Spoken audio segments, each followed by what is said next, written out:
Hey guys, welcome back to my YouTube. This one is going to be about skin.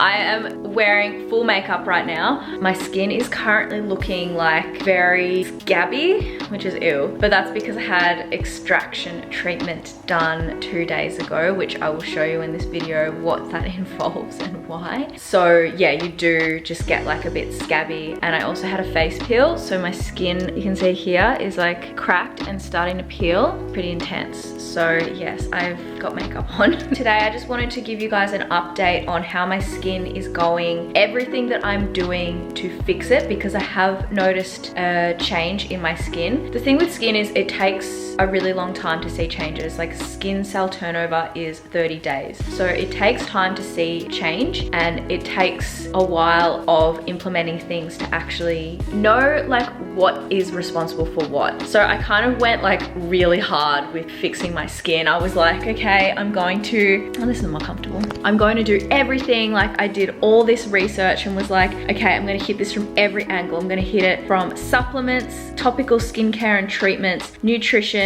and lifestyle factors. So I did, and then I was like, is this dumb? Should I just be doing like one thing at a time so I know like what's having the biggest impact? So I've kind of dialed it back. Yeah, so I'm actually going to run through all of those 4 topics with you guys today, tell you exactly what supplements I'm taking. None of it is sponsored. Everything is paid for by me and based on all my research that I have done. Yeah, let's get into it and run through everything I'm doing to fix the skin. Okay, I'm going to start with supplements. So just so you guys know, in order to figure out what supplements to take for you, I did see a naturopath and I did have a hormone and cortisol test done. So these are like specific to me. Like I would recommend watching this and being like, oh cool, Soph's taking these supplements, I'm gonna just take them. I saw Katie Heron wearing army pants and flip-flops, so I bought army pants and flip-flops. For starters, supplements are really expensive, and secondly, you can do damage if you're taking the wrong shit. So just make sure, like I would really recommend seeing a naturopath or getting someone to test your hormone levels, because a lot of what hormonal acne is hormones, duh, hence the name. So it's all about like your hormone levels. Why I know it's hormonal acne is because it started when I came off the pill. So if you guys don't know, pill is essentially like a band-aid for anyone that has bad skin. So when you use it, it manipulates your estrogen, progesterone levels, and that can give you like really good skin. So when you come off it and if you get acne or breakouts or anything, that's usually an indication that it's hormonal acne. So as soon as I came off the pill like years ago, I've literally battled with skin issues since then. So that is why we did the hormone panel, and what I'll show you guys my results. So this is my stress one. Alright, so as you can see, the green is like the normal stress cortisol levels. So when you wake up in the morning, cortisol levels are high, and then throughout the day they dip. In the red is overly stressed, and that line is where mine is. So in the morning and afternoon, my stress and cortisol levels are really freaking high. So I've got this supplement to take morning first thing when I wake up, and in the afternoon to help that. That supplement is this, which I'm pretty sure is practitioner only. Maybe you can get it online, I don't know, but like I said, these are specific to me. So that's the first supplement I take. And then the other test we did, alright, so the green is normal. So my progesterone levels are really low. The rest is pretty normal. And then the last one, I'm also just kind of just normal. So basically a lot of my kind of skin and hormonal issues, I think also comes from poor gut health. So a lot of the supplements I've been given are to support gut health. And I've basically had issues for as long as I can remember. Like when I had my surgery, my bowel surgery, that just ruined me for life, I think. So there's 2 supplements that I'm taking are berberine and oregano. So I take these 3 times a day. The research that I've done on those, it's mostly for gut health. In turn will support your hormones and your skin. And then the final thing I'm taking is a skin and digestion supplement from JS Health. I've just heard really good things about it, and it's got zinc in it, which is meant to be really good for the skin. So supplements that are meant to be really good for the skin include zinc, vitamin D, vitamin C. A lot of those supplements have that covered, so that's kind of the research I've done. But like I said, I didn't want to just be taking random shit for the sake of taking it and, like, you know, throwing shit at the wall and hoping that it sticks. So I would say that they're the things that impact your skin the most, is like working from the inside out. Topical stuff will make a change, but it's not going to be your number one thing. So now let's move on to topical skincare and treatments. Like I said, with topical, I feel like people get really obsessed with skincare, thinking that that's like the be all and end all for your skin. And yes, it helps. And for some people, it's like just simply making that change is enough for their skin to stop breaking out and be clear and dewy and stuff. But I really think that for hormonal acne, it's an inside job. It's like supplements to fix whatever's going on with a hormone imbalance, stress, and then the lifestyle factors that will impact your stress. In terms of preventing breakouts, I think skincare really helps. So in terms of like my personal skin journey, I am not really getting any new breakouts, which is awesome, but I just have a lot of bumps underneath the skin now. And then I've also got scarring. My skin scars quite easily, and I also have pigmentation. To get rid of the scarring and the pigmentation, I'm doing the treatments with Fran, which I'll show you. So like the laser, the hydrofacials, the facial masks, and the light treatment, which kills bacteria and prevents anything from growing back. So they're really good, and I really like doing those. Thing that I think has stopped my breakouts the most is cleaning my skin properly. Because I wear makeup every day, I'm also switching up the makeup I'm using to try and use like less harmful things to the skin. But I feel like I was never cleaning my skin properly, and this might sound really dumb, but I would just like cleanse my skin, like put some water on, cleanse my skin and be done. And I'd always like wash my face, like dry my face with my towel afterwards, and there'd be makeup on it, and I'm like, oh my god, I must have such a shit cleanser. But it was obviously just me not washing my skin properly. So now I have quite a vigorous step-by-step cleaning process, and that has honestly been one of the biggest changes I've seen in terms of not seeing new breakouts. Now it's just all the under the skin stuff, which is why the extraction helps to get those blackheads out and just stopping them from popping up, I suppose, through the supplements. So what I do now is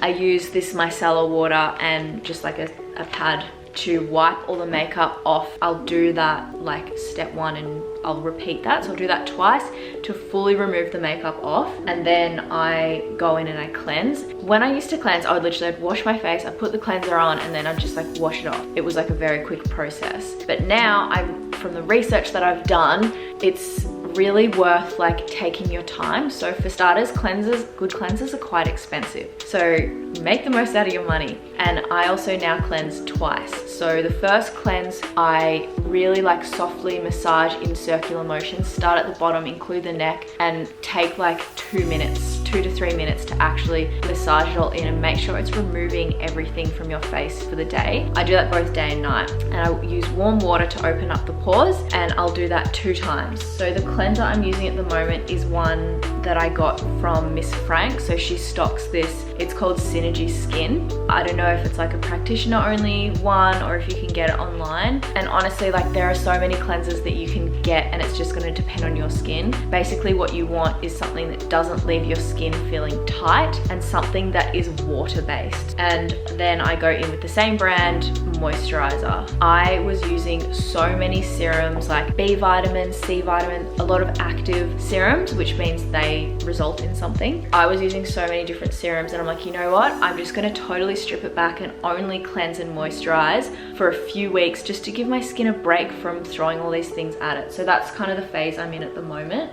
And then something else that I've seen heaps on YouTube is these cleanser brushes. So this one's from Vanity Planet, and it's literally just this electric brush, and you've got these different heads that you clip onto it, and it's just to like properly clean your skin. So you turn it on, it's got makeup on it, as you can see, but it literally, you like in circular motions, you go through, and it just deeply cleanses the skin better. Because I think when so many people cleanse, we're not actually cleaning our skin that efficiently and effectively. That's literally all I'm doing with my skincare at the moment. I do have, like, as I said, B vitamin, a C serum and stuff that I am going to bring back in just to see how my skin responds, but I didn't want to change too much all at the same time and be like, what the F is even doing anything. Now, in terms of treatments, obviously, I'm going to show you guys my visit to Miss Frank. Miss Frank does all like cosmetics, like injectables, skin and stuff. She's got all the like fancy equipment. So I go there for the Dermalux light, which gets rid of bacteria. You literally just sit under the light for like 20 minutes, 30 minutes. And I also get the Hydra facial, which I've filmed for you guys. I get the skin needling, which you get like every 6 weeks, would be like a good time if you're really trying to get rid of scarring. And I also get facials and face peels from Fran. So they really help with the scarring and the pigmentation and keeping breakouts at bay. All right, so I've come in to see Fran and we were going to be doing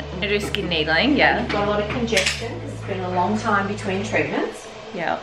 And so I've decided I'm going to steam and extract and do this beautiful little hydrofacial, which you haven't had. Putting steam on my face because she's going to do a bit of extraction. I've just got like a few bumps and stuff under there, blackheads, and Fran said that like it's really hard to get them out without doing it properly. So this opens up the pores and then we're going to like do extraction and get the blackheads out. And then this hydrofacial thing, which is like a full clean, it just cleans the skin properly. And then in 2 weeks I'll come back and get the skin needling for the pigmentation and the scarring. And basically she said for needling to help get rid of the scarring, you have to do it really frequently, so every 6 weeks, and you've got to do it for like 6 months.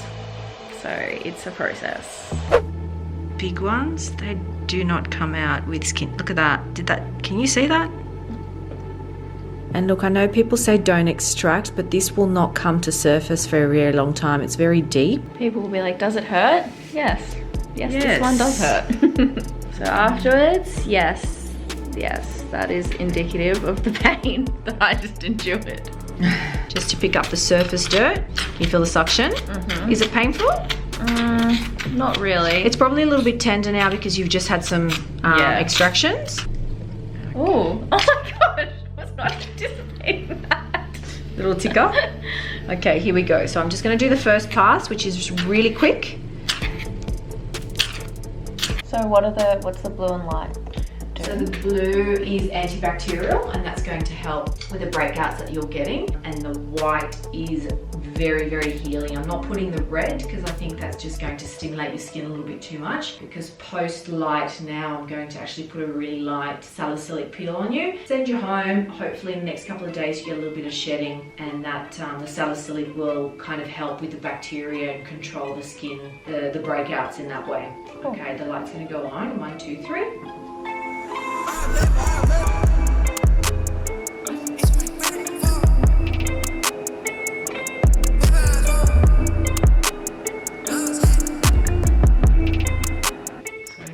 Putting a salicylic peel on Soph. You're going to see it frost in a second. That just means that it's peeling quite deep. That's going to help with the bacteria on the surface of the skin, unclog the pores. It does feel hot. I've just given her a fan. And it's burning. Yeah. The next thing I want to speak about is nutrition. So my diet is very healthy, and what I mean by healthy is I'm not getting heaps of refined sugar, I'm not getting heaps of dairy or gluten, I'm not eating out heaps, I'm not eating heaps of processed foods or trans fats, and they're things that are typically going to make you feel sick and have a bad effect on your body and therefore your skin. So I was kind of at a loss for what changes I needed to make to my nutrition. So I did a bit of a nutrition stock take, and I had a look at what I was really eating and did a whole lot of research on what foods are good and bad for skin. And I think for starters, dieting heaps isn't really good because you are lacking vitamins and kind of essential nutrients from your diet that you would typically be getting, and I wasn't really supplementing those back into my diet. So I am eating more food now out of a diet, and I wasn't getting sufficient fats. So fats are really good for for hormone support, good fats. So I'm now diversifying the fats that I'm getting in my diet. So I'm using healthy fats like olive oil, walnuts are really good for skin, sunflower and pumpkin seeds are really good fat sources for the skin. I'm using avocado, and I'm getting a lot of omegas from fatty fish, so salmon and also white fishes that aren't fatty, but they're really good for your omegas as well. And I have gone totally dairy free. So I was still eating yogurt and a little bit of Parmesan cheese. I've totally taken that out. Not only has my gut health improved a lot, but I am noticing changes in my skin. And like I said, it's hard to pinpoint it to one thing. It is definitely a combination of everything that I'm doing, but I think the supplements and taking out dairy has really helped. I've noticed the dairy free has really helped as well with like mind fog, because I was drinking heaps of milk and coffees at one point and I just had like weird kind of congested feeling, a bit foggy, and that kind of, you know when you've got a cold and you just feel like blocked? It was just that feeling. So that's what I'm doing with my nutrition at the moment. And finally, the last factor is stress. So obviously you guys saw in my test that my stress levels, my cortisol levels are really high. So supplementation is one thing, but lifestyle factors and reducing stress as much as possible is the other main thing to focus on. So I do a lot of things to help manage my stress. I've done a previous video really recently about stress, so jump over and have a look at what I've been doing in terms of my training, nutrition and lifestyle to manage my stress. But I'll just quickly do a recap here in case. I've reduced my training volume. I'm focusing a lot on low intensity kind of walks and being outside and just taking it a bit easier. Really prioritizing my sleep. I'm eating more food instead of dieting, so I'm not in like an aggressive deficit or anything like that. And then the lifestyle factors that I try to implement are meditation, reading, journaling, time away from blue light and my phone and TV, spending quality time with friends, downtime, massages and saunas. So all these things are going to help to bring your cortisol levels back to a more normal wave, which is like high in the morning and it tapers off, rather than super high in the morning, high in the afternoon, and then a drop, which is what I've been getting. So that is kind of all the ways I'm hitting my skin. I hope this wasn't boring. Like, I try not to sit down and be too chatty because I know that they can sometimes be boring, but it's skin. There's not so much I can like go out and about and show you. But hopefully that was really helpful, and I'm going to be checking in with you guys soon. Like every time I don't know, see progress with my skin, I'll check in and tell you if I'm doing anything different and what I think's working. So if you guys have any questions about skin, or if you have any support or like advice that you can offer me in my girls only Facebook group, SOPH'S Healthy Boss Babes, we do talk a lot about skin and people share what skincare they're on and what's changed their skin and their lives. So if you want to join that as a woman, you can join that. The link is in the description and that's free to all women to join. So I will be back again with another video. I will see you guys really soon. Please make sure you like, comment and subscribe. Turn post notifications on so you don't miss the video. I will be back really soon. Mwah.